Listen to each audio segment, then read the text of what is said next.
Баба Йома – это один из самых неоднозначных образов коми-мифологии, и сейчас я расскажу почему. Пишите в комментариях, о каком персонаже коми-мифологии рассказать в следующем видео, и самый залайканный комментарий станет темой следующего ролика. Вот так. В предыдущем видео я рассказывала, чем Баба Йома отличается от традиционной Бабы Яги. Но помимо этого, друзья мои, Баба Йома в разных сказках выступает абсолютно разным персонажем. Есть такое толкование, что Йома – это хранительница злаков, хранительница хлеба, и ее можно сравнить со славянской полудницей. Но, конечно, самое популярное объяснение, что Йома является вор-бабой, то есть лесной бабой.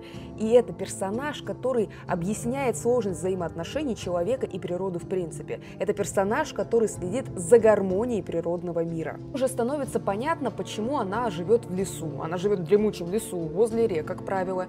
И нам становится понятно, почему ее, понимаете, вот мир, в котором она живет, он отделен от мира людей какими-то природными препятствиями. Это, например, горы, это дремучий лес, тайга, это может быть река и так далее. Ее избушка стоит либо на курином яйце, либо на лосиных ногах. Ногах? Окей, хорошо, пусть будут ноги, слушаются все звери, все птицы, сотворение вот этого природного баланса, понимаете? И тут природа выступает не просто типа, лес там или что-то там, еще нет. Природа – это как в принципе бытие. И тем, кто нарушает эту гармонию, она приносит болезни и смерти. Вот потому во многом ее образ рисуется как негативный. Потому ее связывают именно с пограничным миром, да, понимаете, между миром живых и миром мертвых.